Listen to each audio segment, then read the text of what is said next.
jullit bu góor ak bu jigéen weer waa ngi ñëw jëm si ci yéen nañ farlu gaaw jublu ci yéen làq nga neel ni Ramadan lay farata nga matale la cey sunna nga ràññale loo ci xamul bul jëllale leerlul ci weer wi Ramadan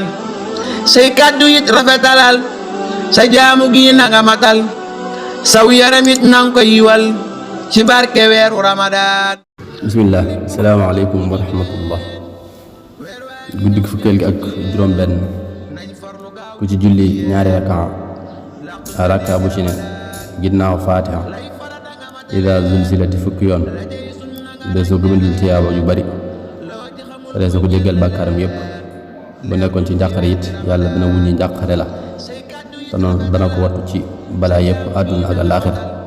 te dana ko musal ci ak ñàkk dana dolli am koomam dana wàcc ci moom itam yërmandeem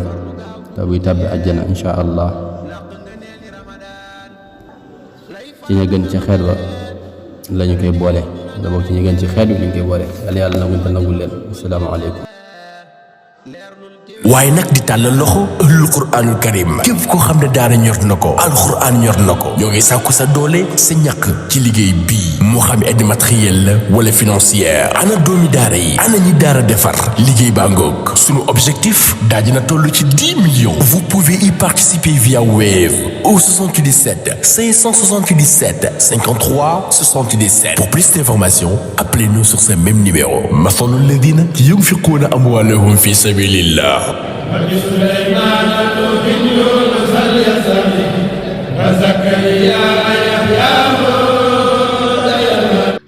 bismillah Touba ñu ngi jàpp 5h43 di 19h20 Diourbel ñu ngi jàpp 5h44 di 19h21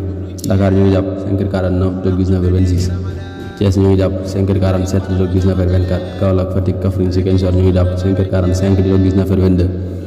Sédhiou ñu ngi jàpp 5h38 di 19h15 Tamba Kédougou ñu ngi jàpp 5h35 di 19h12 Matam Kolda ñu ngi jàpp 5h38 di 19h15 Saint-Louis Louga ñu ngi jàpp 5h41 di 19h18. jullit bu góor ak bu jigéen weer waa ngi ñëw jëm si ci yéen nañ farlu gaaw jublu ci yéen làq nga neel ni Ramadan lay farata nga matale la cey sunna nga ràññale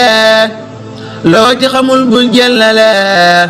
leerlul ci weer wi Ramadan say kàddu it rafetalal sa jaamu gi na nga matal saw yaramit nang ko yiwal ci barke weeru Ramadan.